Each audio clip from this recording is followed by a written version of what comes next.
Saya kasih contoh pendugaan interval proporsi populasi. Pendugaan interval mu. Ya, pendugaan interval mu. Pertama, jika standar deviasi populasi dianggap diketahui, walaupun itu aneh, loh kok bisa wong mu-nya saja tidak diketahui karena itu ingin diduga, kok standar deviasinya diketahui. Dari mana ceritanya? Itu berdasar populasi yang dulu, yang sebelumnya, yang masa lalu. Jadi dimasuk akalkan, masih masuk akal lah dengan cara kayak gitu. Dengan catatan tanpa ada perubahan, asumsi itu masih oke. Atau berubahnya tidak banyak gitu maksudnya. Kedua, kalau pendugaan interval proporsi populasi, pendugaan interval mu gitu. Tapi standar deviasi populasi tidak diketahui. Nah, yang pertama tadi menggunakan distribusi Z, kalau yang kedua menggunakan distribusi T. Jadi apakah pakai Z atau pakai T itu tidak tergantung kepada sampel size, melainkan tergantung kepada diketahui atau tidaknya standar deviasi populasi. Anda bisa mengikuti? Siapa? Oke. Nah, sekarang apa namanya? Lihat di buku distribusi sampling proporsi. Pendugaan proporsi, sorry. Pendugaan proporsi populasi, pendugaan interval proporsi populasi. Itu halaman berapa ya?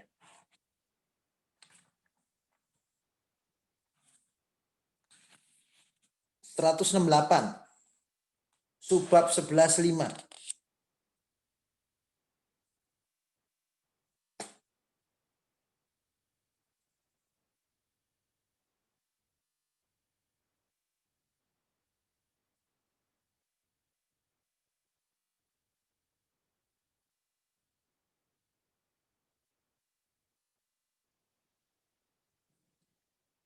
Oke.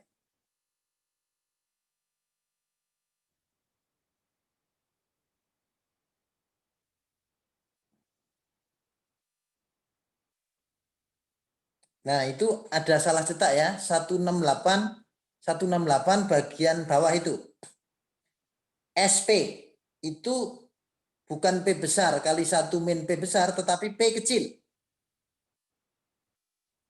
Kalau sigma P betul P besar kali 1 min P besar ya, tetapi kalau SP itu P kecil kali 1 min P kecil.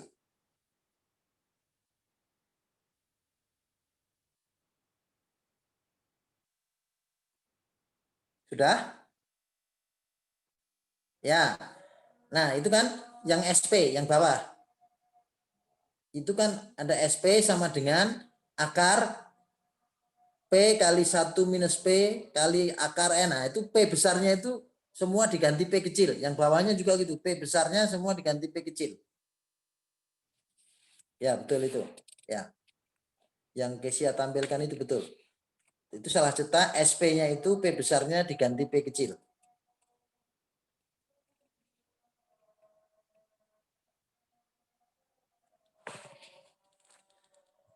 Kalau yang dipakai adalah P kecil, maka asumsi yang dibutuhkan adalah, atau syarat yang dibutuhkan adalah N kali P kecil dan N kali 1 minus P kecil, kedua-duanya lebih besar dari 15. Tapi kalau P besarnya ada, maka syaratnya adalah N kali P besar kali dan N kali 1 min besar, kedua-duanya lebih besar dari 5. Ya. Jadi tergantung yang diketahui itu P besar atau P kecil.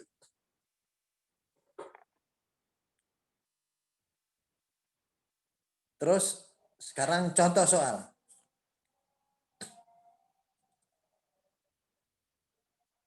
dilakukan sampel terhadap 500 angkatan kerja.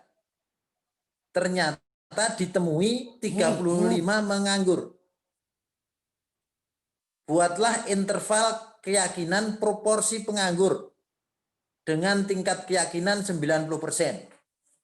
Jadi dari sampling ditemukan dari sampling sebanyak N 500 ditemukan yang nganggur X itu 35. Berarti P kecil X per N.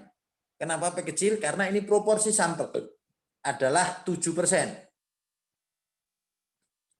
Disebutkan tingkat keyakinannya 90%. Maka alfanya adalah 10%.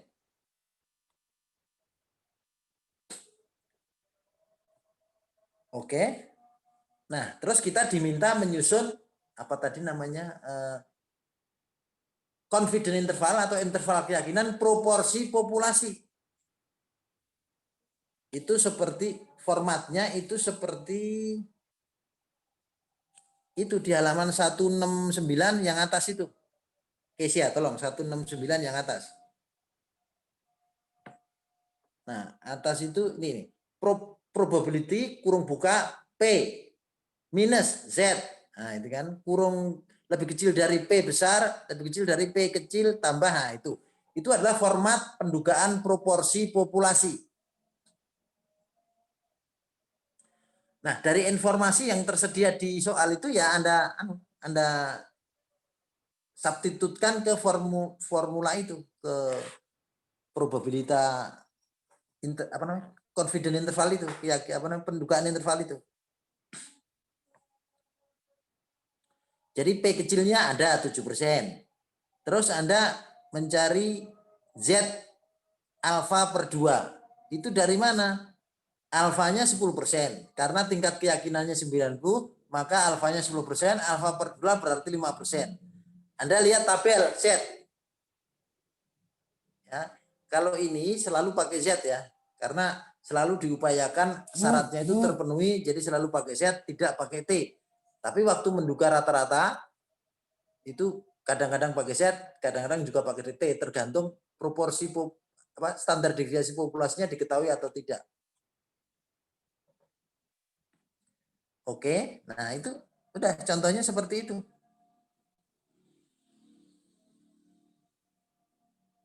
Itu pendugaan apa namanya? Pendugaan proporsi populasi. Silakan bertanya. Coba dari yang ada di buku itu silakan bertanya.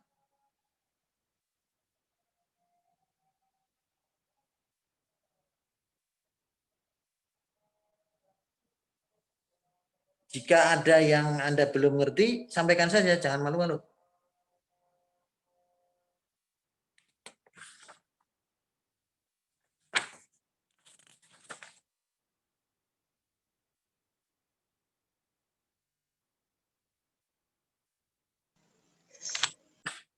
Ayo, silakan tanya. Hari ini diikuti oleh Bapak, gimana? Bapak yang 0,93 itu dari berapa, Pak? Bentar. Z alfa per 2. Yang mana? Halaman berapa Anda maksud? 169, Pak, hitungannya SP kecil itu. Oh, SP itu 0,3 itu dari rumus kan SP sama dengan akar daripada P kali 1 min P. P-nya kan 7%. 1 min P jadinya 93%. Oke? Oh, iya, iya. Oke. Oke. Ya.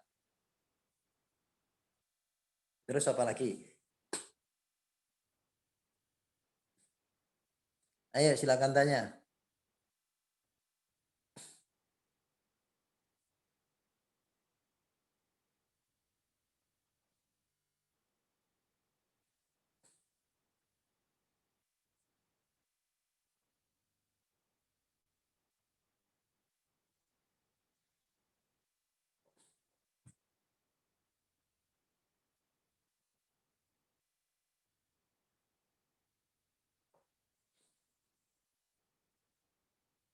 Ayo silakan yang lain.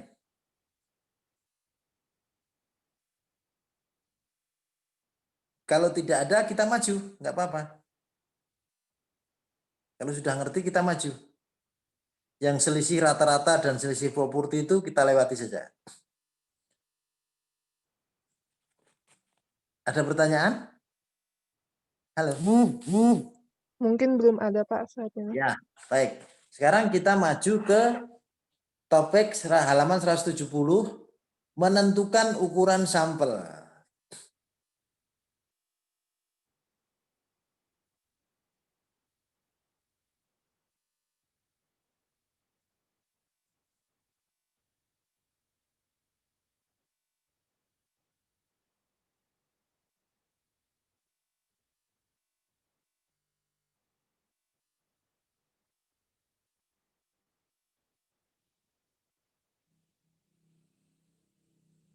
Jadi gini, kita ini kan topiknya menduga berdasarkan hasil sampel, menduga apa namanya ciri populasi berdasarkan ciri yang diperoleh dari hasil sampel. Semua tahu bahwa itu ada risiko salah, meleset. Ya toh? Tapi kalau Anda tidak mau salah, ya jangan dilakukan sampling. Lakukan saja sensus. Atau dengan kata lain, perbesar ukuran sampel. Ya kan? Jadi nanti salahnya akan mengecil. Persoalannya itu, kenapa kita lakukan sampling itu, kita mau ngirit. Ya. Nah, karena dengan ngirit itu ada kemungkinan keliru, salah, kesalahan duga, maka sekarang bagaimana cara menentukan ukuran sampel? Itu rupanya terkait dengan kesalahan yang kita tolerir. Ya. Jadi maksudnya, kalau kita menghendaki kesalahan yang rendah, yang kecil, konsekuensinya secara logika aja ya, nanti kita akan tunjukkan, konsekuensinya ukuran sampelnya itu harus besar. Dengan catatan metode samplingnya sama ya. Tetapi kalau apa namanya, kalau kita hanya menggunakan sampel size yang kecil, ya kita harus terima kesalahan duga sampling error yang apa istilahnya? Error of estimate, sorry, bukan sampling error yang besar. Kalau sampelnya sedikit, error of estimate-nya itu besar. Lalu gimana hubungan antara apa namanya error dan sampel size?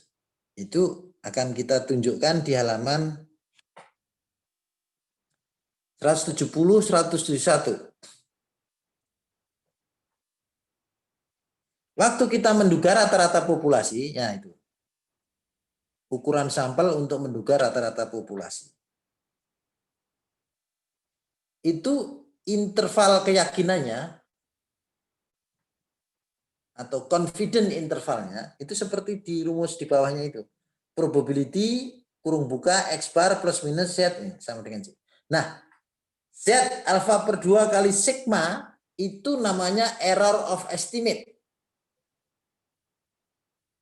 Jadi Z kali sigma itu namanya error of estimate. Yang supaya gampang dikasih simbol saja E, error. Jadi error itu adalah Z alfa per 2 sigma kuadrat per N.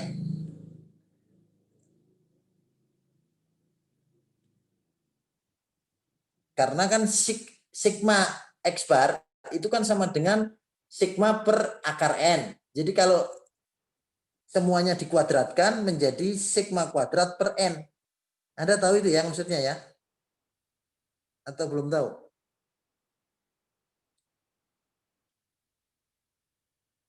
Itu loh, yang paling bawah itu kan tadinya error sama dengan Z kali sigma.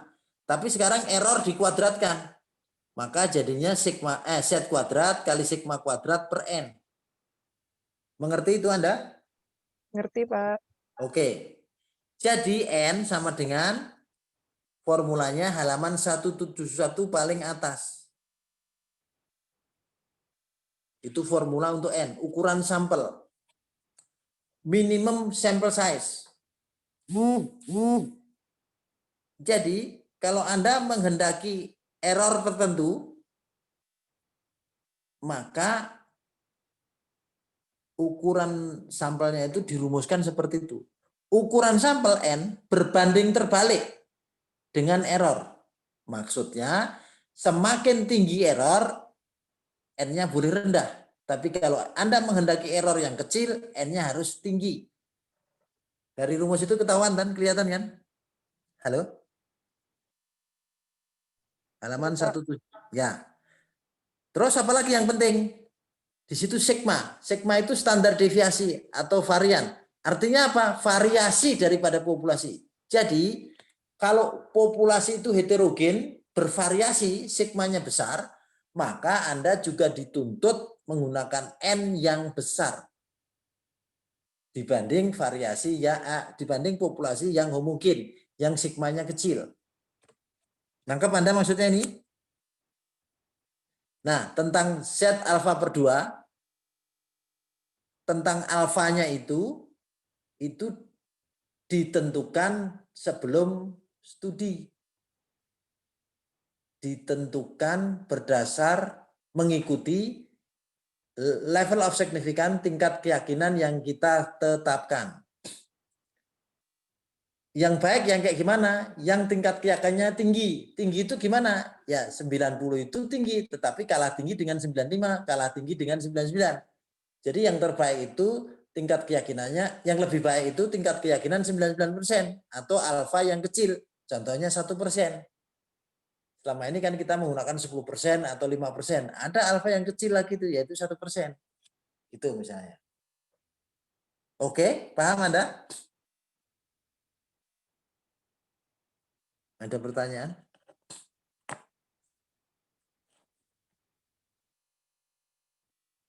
Ada pertanyaan? Mbak. Ya.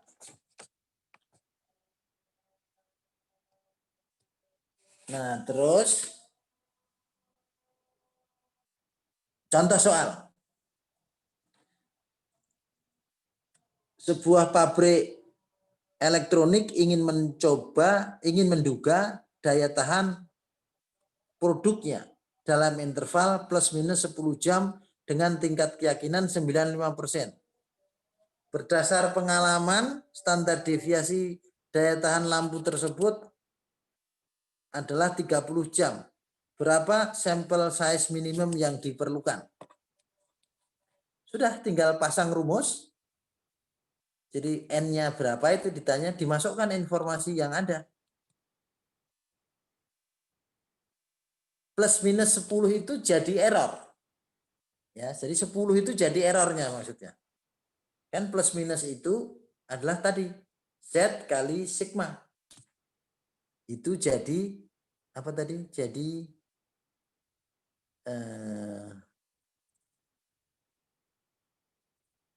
errornya.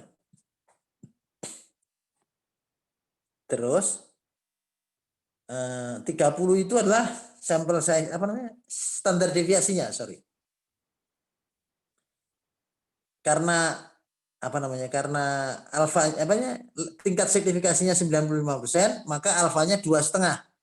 Z 2,5 itu ketemu angka 1,96. Coba cek di tabel. Tabel standar normal, tabel Z. Apakah kalau Z-nya itu yang di ujung kanan kiri itu 2,5% ketemu angka 1,96. Pastikan dulu itu. Pastikan bahwa Anda ngerti maksudnya.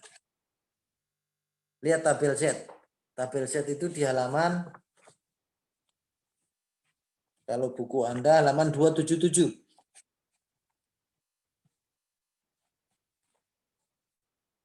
Yang dimaksud 2,5% itu justru yang ekor kanan itu. Maka yang itemnya adalah 47,5% alias 0,475. Nah, 475 itu angka-angka yang di dalam tabel itu sesuai dengan Z 475 itu sesuai dengan Z 1,96. Baris 1,9 dan kolom 0,06. Paham Anda?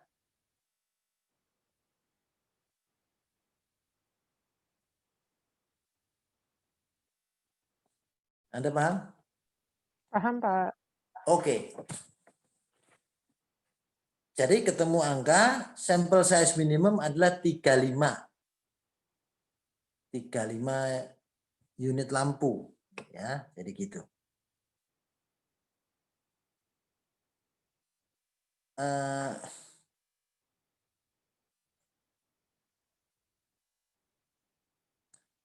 Ini soal ini sebetulnya ada yang kurang. Ya, kurangnya adalah kurang ini apa namanya?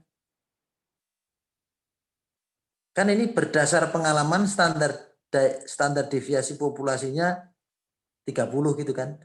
Nah, itu maksudnya standar deviasi populasi, dari asumsinya standar deviasi populasi diketahui. Satu lagi yang belum disebutkan, kelupaan tapi dianggap tahu sama tahu aja, bahwa distribusi daya tahan lampu itu mengikuti pola normal. Ya. Itu asumsi yang lupa disebutkan. Nah ya, ngerti ya. Nah sekarang topik terakhir untuk hari ini, cepet-cepetan hari ini. Ini agak susah nih. Lah kalau kita ingin menduga proporsi populasi, menentukan ukuran sampelnya gimana? Agak susah ini. Coba perhatikan halaman 171 bawah. 171 bawah. Jadi P plus minus Z kali SP itu adalah errornya. Ya, itu errornya.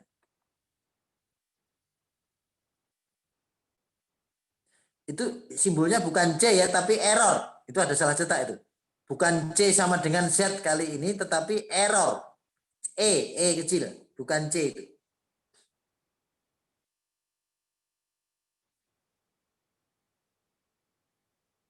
Kalau dikuadratkan, ketemu yang di bawahnya itu. Jadi kalau error dikuadratkan, ketemu yang bawah.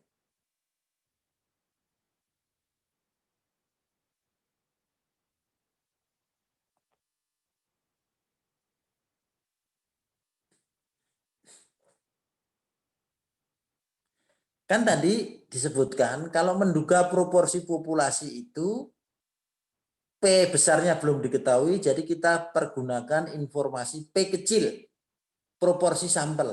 Lah ini sampel pun belum dilakukan, padahal sedangkan pertanyaannya ukuran sampelnya berapa, alias sampelnya belum dilakukan. Jadi P kecilnya pun belum diketahui. Nah ini beda dengan tadi. Nah sekarang kalau P kecilnya saja belum diketahui,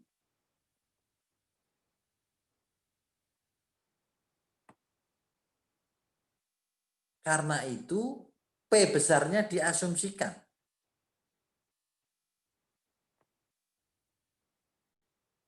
Berdasar asumsi ini, ya,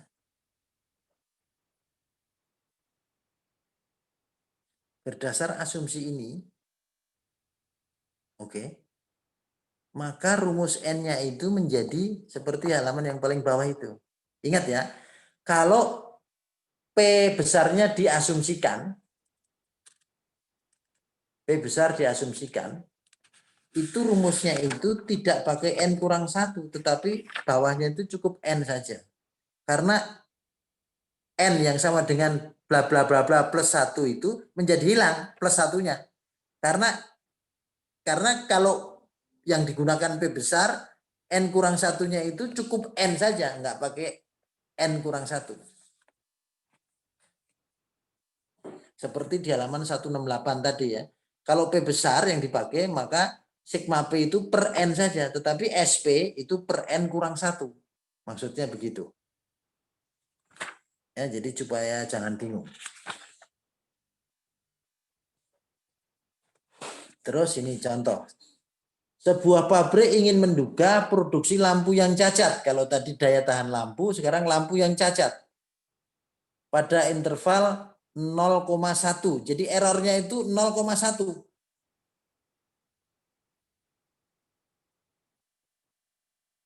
Maksudnya apa ini?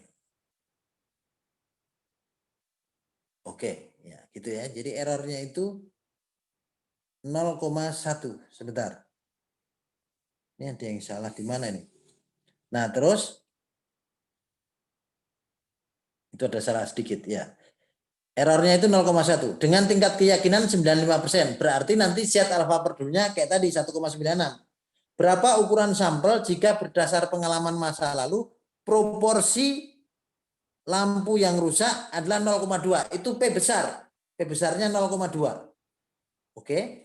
Jadi kita pakai rumus N untuk proporsi adalah Z yang besarnya 1,96 kali P besar. Nah, itu rumus NP bawah tadi itu ada salah ya. Itu P besar, bukan P kecil. Sorry saya, yang 171 bawah tadi itu P besar ya. P besar kali 1 min P besar. Betul kan itu? P besar dikurangi 1 min P besar. Jadi 1,96 kuadrat dikurangi 0,2 kali 0,8, 1 minus P besar, dibagi 0,1 kuadrat, bukan 0,12 itu, 0,1 kuadrat. Maka hasilnya adalah 62. Itu jawabnya. Jadi itu bukan 0,12 tapi 0,1 kuadrat.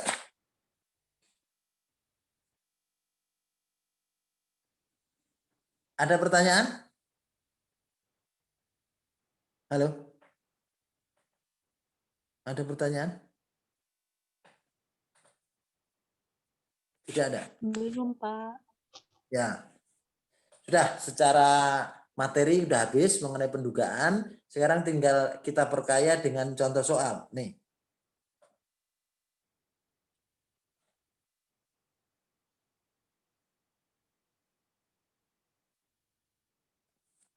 Ini contoh. Suatu sampel random sebanyak 100 mahasiswa. N-nya 100. Menghasilkan rata-rata X bar-nya 60.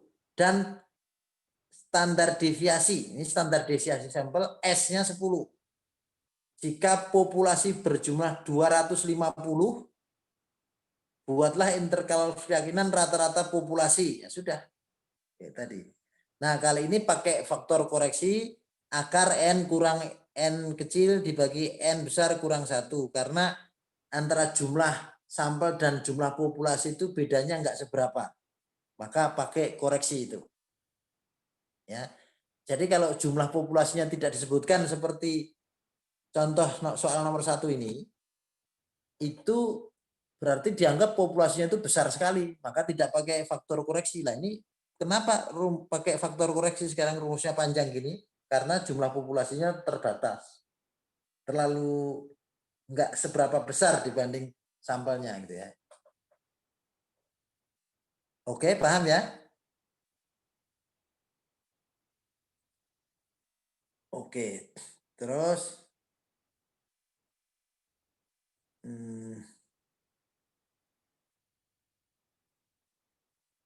sudah sejenis saja.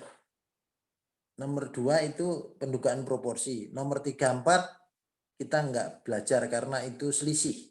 Ya, selisih rata-rata dan selisih proporsi.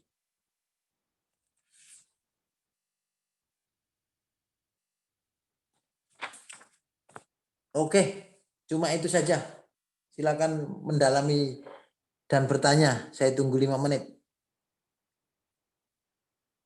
Jadi yang bagian susah yaitu sebetulnya nggak susah-susah amat, cuma terlalu banyak. Jadi karena kita nggak pakai papan, jadi ya kayaknya gimana ya?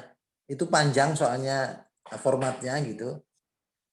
Jadi ya ini saja yang rata-rata dan proporsi populasi saja. Bukan beda rata-rata dan beda proporsi, enggak perlu. Toh sama saja. Cuma panjang aja tulisannya, formatnya.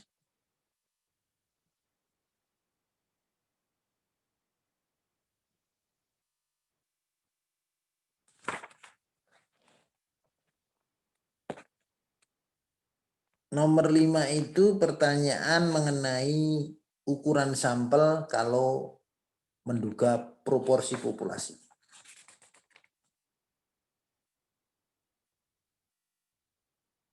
Nomor 6 juga sama.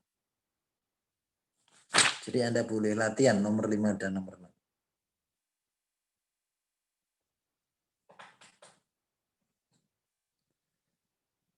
Saya keringetan banget karena kurang enak.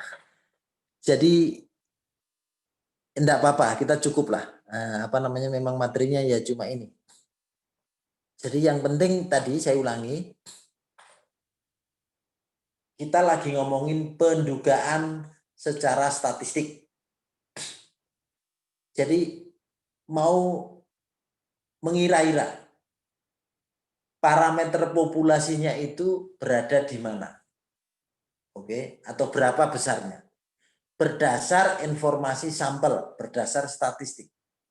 Ada dua cara, point estimation, menggunakan satu titik untuk menduga nilai untuk menduga nilai parameter populasi.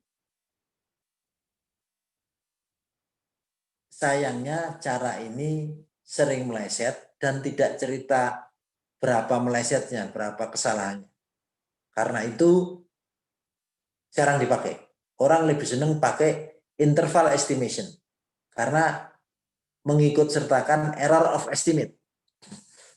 Jadi selalunya soal pendugaan itu error of estimate, tapi interval estimate, tapi tetap saja menggunakan point estimation estimator yang menggunakan rata-rata sampel, proporsi sampel itu masih tetap dipakai. Nah, kelebihan interval estimation itu bicara errornya. Nah, dari error itu dari interval estimation itu Anda harus hati-hati pakai Z atau pakai T. Pakai Z kalau standar deviasi populasi diketahui, pakai T kalau standar deviasi populasi tidak diketahui. Kalau pendugaan proporsi nggak ada pakai T, semuanya pakai Z. Oke ya. Tapi syaratnya harus dipenuhi, N kali P kecil maupun N kali 1 minus P kecil, dua-duanya lebih dari 15. Nah, sekarang ngomongin ukuran sampel. Ukuran sampel itu sebelum sampling dilakukan, di mana dari sampling itu kita peroleh informasi untuk membuat pendugaan interval tadi. Itu kita sering ditanya, berapa ukuran sampel minimumnya? Ya Kak, lalu ditanya balik, lah kamu pengen error berapa banyak? Maka sampel size itu berbanding terbalik dengan error. Kalau Anda pengen error kecil, ya N-nya harus besar. Sedangkan kalau Anda mengizinkan error besar, boleh N-nya enggak terlalu besar atau N-nya agak kecil. Di samping itu yang perlu diperhatikan, N banyaknya sampel itu juga dipengaruhi oleh karakter populasi. Populasinya heterogen, maka standar deviasinya besar, maka N-nya juga perlu besar. Populasinya homogen, artinya standar deviasinya kecil, ya N-nya bisa kecil untuk error tertentu. Oke? Ada pertanyaan? Halo, ada pertanyaan? Silakan.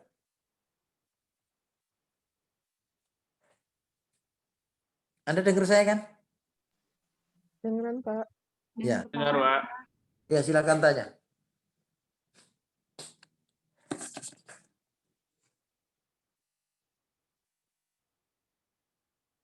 Ayo, silakan tanya. Bapak, Ya. Pak, saya masih bingung. Ini kan di rumus ini kan ada P besar sama P kecil. Bedanya apa ya Pak? P besar sama P kecil itu sama-sama proporsi juga kan ya? Iya, tapi yang P besar itu proporsi populasi, P kecil proporsi sampel. Oh, iya, oke Pak. Oke. Ya, makasih Pak. Ya.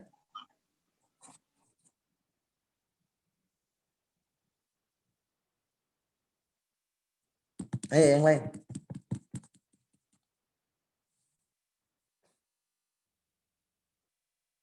Ayo yang lain.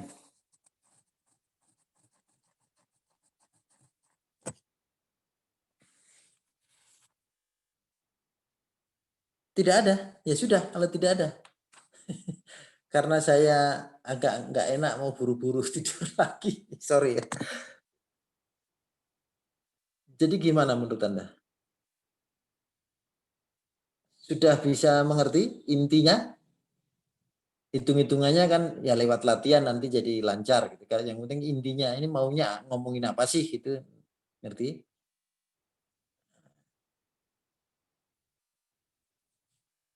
Hari ini berapa yang mengikuti Kesia? Hadir semua, Pak. Oke, terima kasih. Nah, terus gimana?